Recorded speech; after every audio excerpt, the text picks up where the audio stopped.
আসসালামু আলাইকুম। আজকে হুমায়রা রান্নার রেসিপিতে থাকছে কচুর ডাল। এটা রান্না করলে খেতে ভীষণ সুস্বাদু হয়, আপনারা ট্রাই করতে পারেন।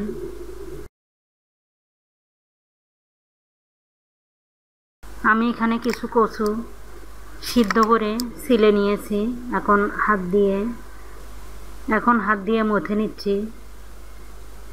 মিহি করা যাবে না, একটু দানা দানা থাকবে, এতে করে ডালটা খেতে ভালো লাগবে। এখন অল্প একটু পানি দিয়ে হাত দিয়ে মিশিয়ে নিচ্ছি। দলাগুলো ভেঙে নিচ্ছি যেন দলা দলা না থাকে। কচুগুলো একটু গুটি গুটি থাকবে।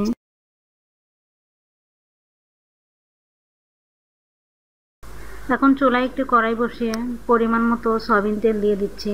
আপনারা চাইলে সরিষার তেল দিয়েও রান্নাটা করতে পারেন। সাথে দিয়ে দিচ্ছি কিছু পেঁয়াজ কুচি,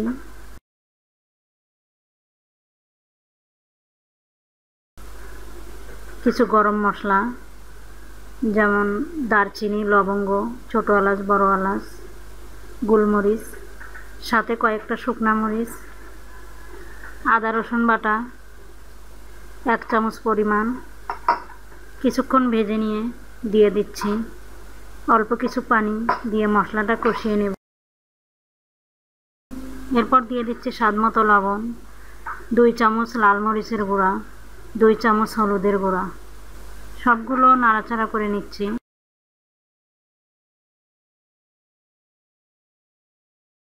মশলাগুলো ভালোভাবে একসাথে কষিয়ে নেব। আমি এখানে মাছের মাথার কানসা নিয়েছি। মাছের চেয়ে মাছের মাথা কানসা দিয়ে রান্না করলে ডাল অনেক টেস্টি হয়। মাছগুলো ভালোভাবে ধুয়ে পরিষ্কার করে নিয়েছি। সেগুলো দিয়ে মশলার সাথে ভালোভাবে 5 মিনিট কষিয়ে নেব।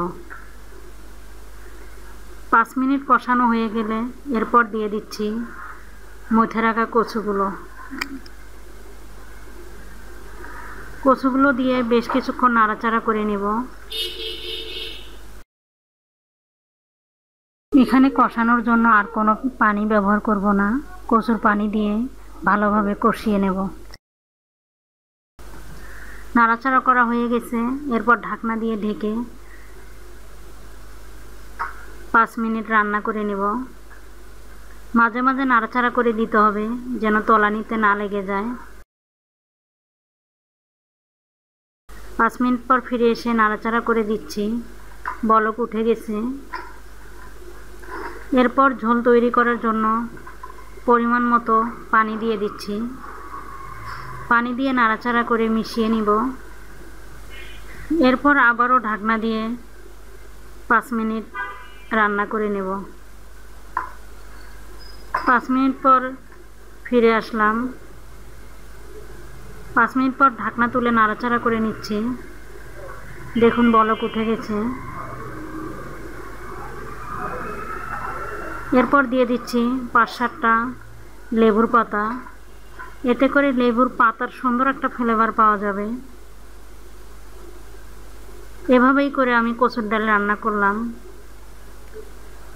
এভাবেই করে আপনারা যদি কচুর ডাল রান্না করেন খেতে ভীষণ টেস্টি হবে। অন্যদিকে চুলায় একটি কড়াই বসে পরিমাণ মতো সয়াবিন তেল দিয়ে দিচ্ছি।